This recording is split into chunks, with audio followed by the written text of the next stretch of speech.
Hello students, मैं doctor Deepa Kaushik, associate professor history, government girls college Rajgarh. आज BA second year के paper first में हमारा जो टॉपिक है वो है सल्तनत कालीन शासन व्यवस्था। अभी तक हमने सल्तनत काल में विभिन्न राजवंशों के बारे में, विभिन्न वंशों के बारे में पढ़ा, जिसमें दास वंश, खिलजी वंश, तुगलक वंश, सैयद और लोदी वंश। आज हम इनकी शासन व्यवस्था, हालांकि जब हमने अध्ययन किया तो हम तत्कालीन सुल्तानों की शासन व्यवस्था के विषय में भी थोड़ा अध्ययन करते रहे, लेकिन विस्तार में कि इनकी केंद्रीय शासन व्यवस्था कैसी थी और प्रांतीय शासन व्यवस्था कैसी थी, इसके बारे में जानना जरूरी है। इसलिए आज का जो हमारा टॉपिक है वो है सल्तनत कालीन शासन व्यवस्था, उसमें केंद्रीय शासन व्यवस्था। और जो नेक्स्ट लेक्चर मेरा होगा उसमें हम पढ़ेंगे प्रांतीय शासन व्यवस्था। अब जहां तक सल्तनत कालीन सुल्तानों के शासन की बात है, इसके विषय में बहुत समकालीन इतिहासकारों ने कोई विस्तृत जानकारी नहीं दी। केवल जियाउद्दीन बर्नी की फतवा-ए-जहांदारी जो पुस्तक है, उसमें राज्य और सुल्तानों की प्रकृति, सुल्तान किस प्रकार शासन करते थे, इसके बारे में विस्तार से विवेचन किया गया है। अतः उस पुस्तक को आधार मानकर और समकालीन जिन इतिहासकारों ने लिखा उन सबको आधार मानकर हम इनकी शासन व्यवस्था का अध्ययन करेंगे। लेकिन शासन व्यवस्था के विषय में जानने से पूर्व हम पहले ये जानना चाहेंगे कि राज्य की, सल्तनत कालीन राज्य की प्रकृति किस प्रकार थी, मतलब उसका स्वरूप किस तरह का था, किस प्रकार जो सुल्तान थे उनकी जो शासन करने की पद्धति थी वो किस आधार को लेकर शासन करते थे, इन सब बातों के बारे में विस्तार करेंगे। तो यहाँ पर मैंने लिखा है कि राज्य की प्रगति के विषय में विभिन्न मत हैं। कुछ इतिहासकार जैसे A.L. Srivastava, doctor Ishwari Prasad, doctor S.R. Sharma, उनका ये मानना है कि जो सल्तनत कालीन सुल्तान थे उनका जो राज्य था वो धर्म प्रधान, मतलब धर्म केंद्रित राज्य था। वो इस्लाम को ही प्रमुखता प्रदान करते थे। लेकिन दूसरा जो मत है उनका ये मानना है, जिसमें डॉक्टर हबीब, डॉक्टर निजामी वगैरह हैं, उनका ये कहना है कि मुस्लिम सुल्तान जो थे वो धर्म निरपेक्ष राज्य को बढ़ावा देते थे और उनके हिसाब से ये धर्म निरपेक्ष राज्य था। और एक तीसरा मत है, डॉक्टर आयत कुरैशी साहब कहते हैं कि ये धर्म केंद्रित राज्य था और ये इन दोनों के मध्य का मार्ग है। मतलब कि अगर हम वैसे भी विस्तृत अध्ययन करें इन शासकों की शासन पद्धति का, तो हम देखते हैं कि क्योंकि सल्तनत काल में जितने भी सुल्तान हुए वो सब कौन थे? मुस्लिम थे और उन्होंने इस्लाम को ही प्रधानता दी। तो इस्लाम को प्रधानता देने के कारण, हालांकि ऐसा नहीं है कि इस्लाम को ही उन समस्त सुल्तान जो थे उन्होंने इस्लाम को केंद्र बनाकर शासन किया, लेकिन उनमें प्रमुखता किस धर्म की थी? मुस्लिम धर्म की थी। और वो मुस्लिम शासक जो थे या वो जो सुल्तान थे वो कुरान की जो उनका आधार, जिस आधार पर मुसलमानों के शासन को, जो कुरान को आधार बनाकर उन्होंने शासन किया। तो इस प्रकार हम इन तीनों मतों का अध्ययन करने के पश्चात इस निष्कर्ष पर पहुंच सकते हैं कि ये वास्तव में धर्म केंद्रित राज्य था, जिसमें मुस्लिम धर्म की प्रधानता रही। सुल्तानों का जो स्वयं का धर्म था वो भी इस्लाम था, इस्लाम धर्म को प्रमुखता दी जाती थी। यद्यपि वो लोग कहाँ हिंदू राज्यों पर राज्य कर रहे थे, लेकिन और पूर्ण रूप से हम उन्हें मुस्लिम धर्म केंद्रित या मुस्लिम धर्म पर केंद्रित शासन इसलिए नहीं कह सकते क्योंकि ऐसा नहीं है कि प्रत्येक शासन हिंदुओं को धर्म परिवर्तन करने के लिए प्रेरित कर रहा हो, लेकिन इस्लाम धर्म की प्रधानता थी। इस्लाम मुस्लिम लोगों को राज्य में महत्वपूर्ण स्थान दिया जाता था, हिंदुओं के साथ दोयम दर्जे का व्यवहार किया जाता था। तो इस प्रकार ये जो राज्य की प्रकृति थी, ये धर्म केंद्रित राज्य था या मुस्लिम धर्म की प्रधानता थी। अब हम आते हैं शासन व्यवस्था पर। शासन में सबसे पहले खलीफा। अब खलीफा जो था, जो मुस्लिम धर्म है उसमें खलीफा को सर्व प्रमुख सुल्तान माना गया है कि जितने भी मुस्लिम राजा हैं, जितने भी मुस्लिम शासक हैं, सुल्तान हैं, उनके ऊपर कौन सी शक्ति है? खलीफा सर्वे सर्वा है और खलीफा के अधीन रहकर ही वो लोग राज्य करें। और हम देखते हैं कि प्रारंभ में विशेषकर गुलाम वंश जो था, उसमें चाहे वो ऐबक हो चाहे इल्तुतमिश हो, उन्होंने गद्दी पर बैठने के पश्चात, दासत्व से मुक्त होने के पश्चात भी खलीफा से आज्ञा पत्र लिया और उसके आधार पर उन लोगों ने शासन किया। खलीफा के नाम को उन्होंने अपने सिक्कों पर भी अंकित कराया। लेकिन समय के साथ साथ खलीफा का प्रभाव कम होता गया और हम आगे चलकर देखेंगे कि अलाउद्दीन खिलजी के समय में खलीफा जो थे उनका पद गौड़ हो गया और वो ये नहीं मानते थे कि खलीफा से अनुमति लेने के पश्चात ही किसी सुल्तान का पद वैधानिक होता है। और उनका जो पुत्र था मुबारक खिलजी, उसने भी इस तरह का कोई खलीफा से प्रशस्ति पत्र प्राप्त नहीं किया।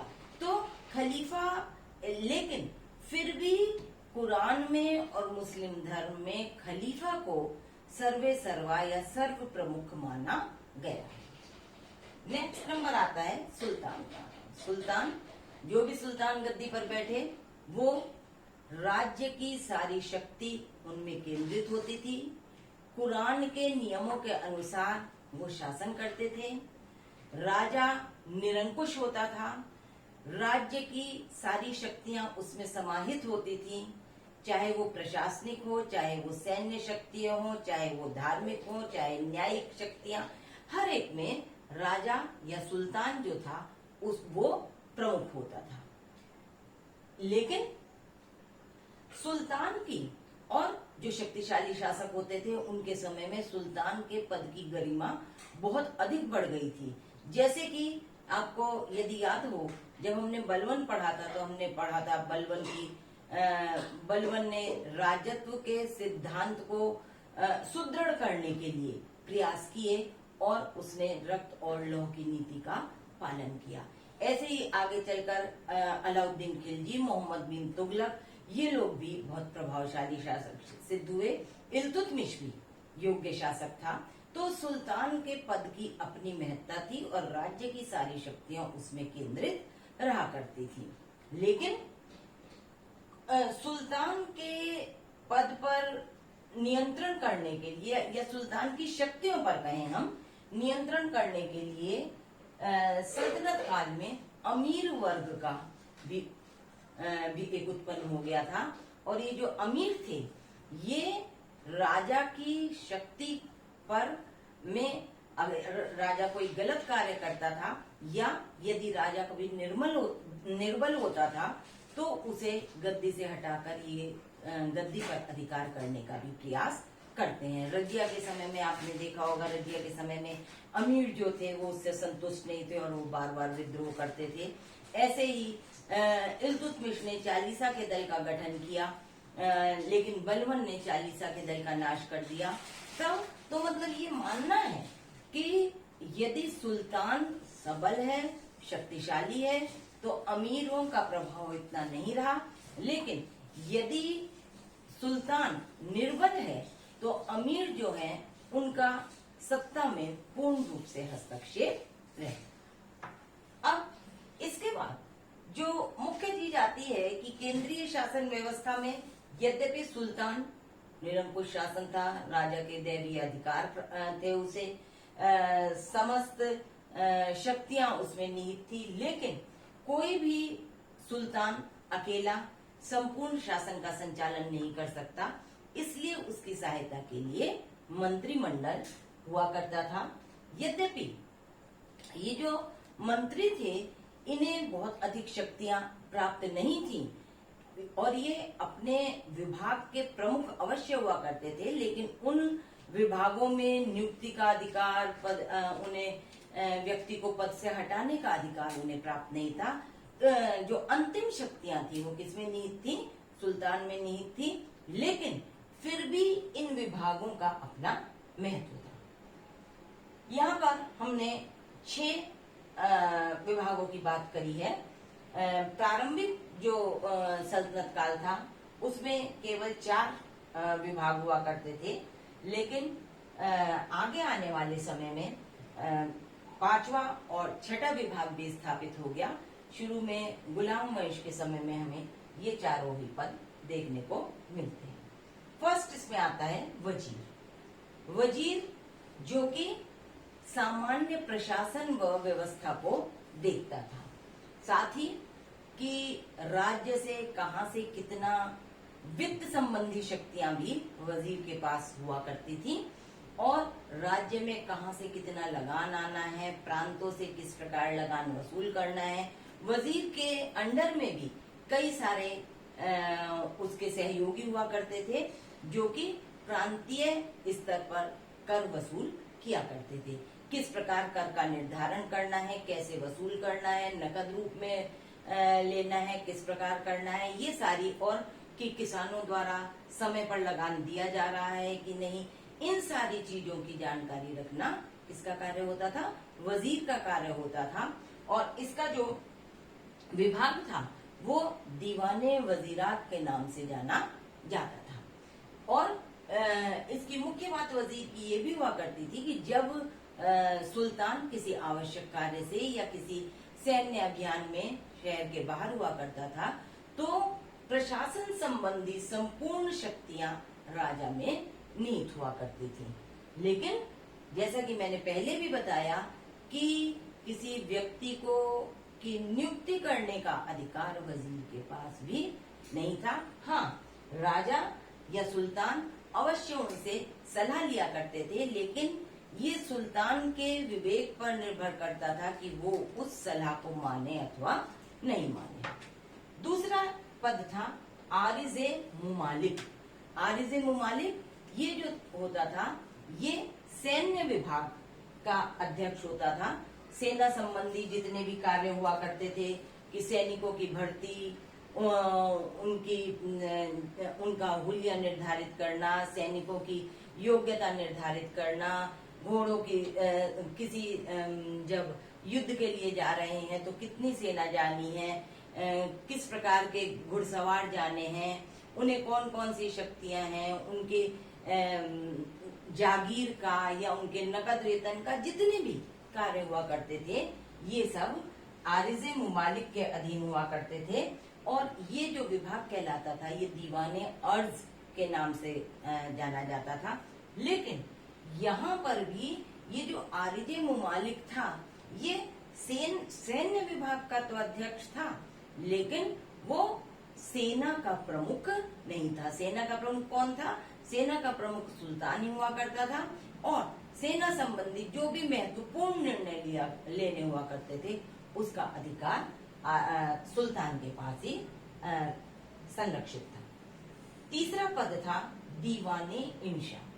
दीवाने इंशा जो था ये राज्य पत्र व्यवहार आदि में महत्वपूर्ण भूमिका निभाता था और इसके जो प्रमुख हुआ करते थे उन्हें दबीर ए खास कहा जाता था। राज्य में जितने भी पत्र एक स्थान से दूसरे स्थान तक जाते थे उनका की रूपरेखा तैयार करना, किसके पास पत्र भेजने हैं, उन सब बातों की जानकारी इनके पास रहती थी। और साथ ही इनकी सहायता के लिए, दीवाने इंशा की सहायता के लिए कुछ लेखक भी हुआ करते थे जो कि इनके द्वारा बताए जाने पर, दीवाने इंशा द्वारा बताए जाने पर जो पत्र हुआ करते थे उनकी रूपरेखा तैयार करा करते थे और तत्पश्चात राजा की सहमति के पश्चात वो पत्र जो व्यवहार किया जाता था। और इन्हें ये भी देखना होता था कि ये जो पत्र व्यवहार किया जा रहा है समय से और जिस व्यक्ति के साथ, जिस सुल्तान के साथ या मंत्री के साथ पत्र व्यवहार किया जा रहा है उस तक पत्र पहुंच रहा है अथवा नहीं। चौथा विभाग था दीवाने रसालात। दीवाने रसालात जिसे कि हम वर्तमान में विदेश विभाग जो होता है, तो ये दीवाने रसालात जो हुआ करता था ये विदेश विभाग का अध्यक्ष है कि किस प्रकार के कूटनीतिक संबंध अपने पड़ोसी राज्यों के साथ रखने हैं, कहाँ पर दूत भेजना है, कहीं दूसरे राज्य से आए दूत का स्वागत करना, उसके साथ किस प्रकार का व्यवहार करना, किस प्रकार की जो अन्य रणनीति वगैरह तैयार की जाती थी, उसमें भी दीवाने रसालात की महत्वपूर्ण भूमिका हुआ करती थी। अब आता है, ये मैंने 4 जो कि प्रारंभिक सल्तनत काल में थे, ये वो 4 विभाग थे। और आने वाले आगामी समय में ये सद्र उस सुदूर और काजी उल कुजात, ये 2 अन्य विभाग बन गए थे। सद्र उस सुदूर जो हुआ करता था वो धर्म और दान विभाग का अध्यक्ष होता था। मुस्लिम, जैसे कि हम बात कर रहे हैं कि मुस्लिम सुल्तानों के समय में धर्म की प्रधानता वैसे भी रही। अब ये कि किस प्रकार राज्य में धर्म का निर्धारण करना है, लोग धर्म का पालन कर रहे हैं अथवा नहीं, और कि जो मुस्लिम गरीब या कमजोर तबका है कि उसे किस प्रकार उसकी सहायता राज्य द्वारा की जानी है। तो इसके लिए दान विभाग बनाया गया था। और फिरोज तुगलक के समय में भी हमने देखा था कि गरीब लोगों के लिए खैराती अस्पताल और गरीब लोगों को दान देने के लिए उसने बहुत कार्य किए थे। तो इस प्रकार हम देखते हैं कि धर्म और दान विभाग का भी महत्वपूर्ण स्थान था। और ये लोग राज्य में धर्म और साथ ही साथ इनका ये भी कार्य था कि उलेमा जो हैं या धर्म संबंधी जितने भी लोग हैं, मौलवी हैं या अन्य लोगों को, उन्हें किस प्रकार की सहायता देनी है, आर्थिक सहायता देनी है, उनके रहने का प्रबंध करना, ये सारी जिम्मेदारी भी सद्र उस सुदूर के ऊपर हुआ करती थी। अब आता है काजी उल कुजात, ये न्याय विभाग का अध्यक्ष था। जैसा कि मैंने पहले भी बताया कि सुल्तान, न्याय की सारी शक्ति सुल्तान के अधीन थी, लेकिन एक सुल्तान द्वारा इतना संभव नहीं था कि वो संपूर्ण न्याय व्यवस्था को देख सकता। तो इसलिए काजी उल कुजात की नियुक्ति की जाती थी। और काजी उल कुजात जो था वो जितनी भी अपीलें आती थी उनकी सुनवाई करना, उनके बारे में डिसीजन देना। और काजी उल कुजात के अंडर में भी कई अधिकारी हुआ करते थे, उनके माध्यम से वो इन सब मुकदमों की पैरवी करना और सब बातों का हल ढूंढा करता था। लेकिन जो महत्वपूर्ण निर्णय, न्याय संबंधी महत्वपूर्ण निर्णय हुआ करते थे, उसमें राजा की, सुल्तान की सलाह के बिना कोई निर्णय नहीं लिया जाता था। तो ये तो आपके 6 मंत्रिमंडल के मुख्य विभाग जो कि संपूर्ण सल्तनत काल में प्रचलन में रहे, उनके बारे में हमने बात करी। अब कुछ अन्य विभाग भी इस समय सुल्तान विशेष के, कुछ सुल्तानों के द्वारा बनाए गए, जिनमें कि दीवाने अमीर कोही। अगर आपको याद हो, मोहम्मद बिन तुगलक के समय में हमने पढ़ा था कि उसने कृषि विभाग की स्थापना की थी और उसमें राज्य की ओर से जमीन उपलब्ध कराई, भूमि उपलब्ध कराई गई कृषि योग्य। उसके लिए अलग से उसने अधिकारी नियुक्त किए, बीज और अन्य सहायता दी जाती थी राज्य की ओर से। तो ये सारा कार्य जो था ये दीवान अमीर को ही द्वारा किया जाता था। लेकिन ये कोई परमानेंट पद नहीं था, लेकिन जिस सुल्तान द्वारा इन मंत्रियों की नियुक्ति की जाती थी तो उसमें ये महत्वपूर्ण कार्य करते थे। अब ऐसे ही दीवाने मुस्तखराज, ये अलाउद्दीन खिलजी द्वारा पद बनाया गया था। इसका कार्य किसानों द्वारा कर संग्रह करना, और जो किसान समय पर कर नहीं देते थे उनके विषय में ये महत्वपूर्ण निर्णय लिया करते थे। उनसे कर संग्रह करने का कार्य दीवाने मुस्तफराज का हुआ करता था। इसी प्रकार एक अन्य विभाग था, एक अन्य पद था बरीदे मुमालिक। ये जो बरीदे मुमालिक का पद था ये मुख्यतः डाक और गुप्तचर विभाग से संबंधित था। अलाउद्दीन खिलजी के समय में भी हमने देखा था कि अलाउद्दीन खिलजी द्वारा समय समय पर गुप्तचर नियुक्त किए जाते थे, जो कि बाजार में जाकर देखते थे कि दुकानदारों द्वारा किसी प्रकार का की बेईमानी या अन्य कोई गलत कार्य न किया जा रहा हो। तो ये जो बरीद हुआ करते थे ये स्थान स्थान पर घूमकर जनता के बीच में उपस्थित रहकर अपने जो उच्च अधिकारी हुआ करते थे उनकी सहायता करा करते थे। इसके अलावा एक नाइब का पद भी हुआ करता था जिसे नाइब और नाइब मुमालिक कहा करते थे। आपको याद हो कि बलवन जब सुल्तान बना उससे पहले नसरुद्दीन महमूद के शासनकाल में उसे बरीदे मुमालिक नाइब मुमालिक बनाया गया था और उसकी जो शक्ति थी वो सुल्तान से भी, क्योंकि बलवन ने शक्तियां प्राप्त कर ली थी तो उसकी शक्ति एक तरह से सुल्तान से भी अधिक महत्वपूर्ण हो गई थी। लेकिन ये सुल्तान विशेष के समय में ये तीनों चारों विभाग बनाए गए। मुख्य रूप से सल्तनत कालीन केंद्रीय व्यवस्था के बारे में अगर आपसे पूछा जाता है तो महत्वपूर्ण यही 6 पद और यही विभाग हुआ करते थे। अब क्योंकि केंद्रीय शासन व्यवस्था के साथ साथ हमें प्रांतीय शासन व्यवस्था को भी देखना है तो उसका अध्ययन विस्तार से हम अपने नेक्स्ट डिस्कशन में करेंगे, नेक्स्ट लेक्चर में करेंगे। यहाँ पर हम केंद्रीय शासन व्यवस्था में इसके साथ ही मैं अपना लेक्चर खत्म करती हूँ। आशा है आप लोग अब केंद्रीय शासन व्यवस्था के विषय में अच्छी तरह जान गए होंगे। Thank you.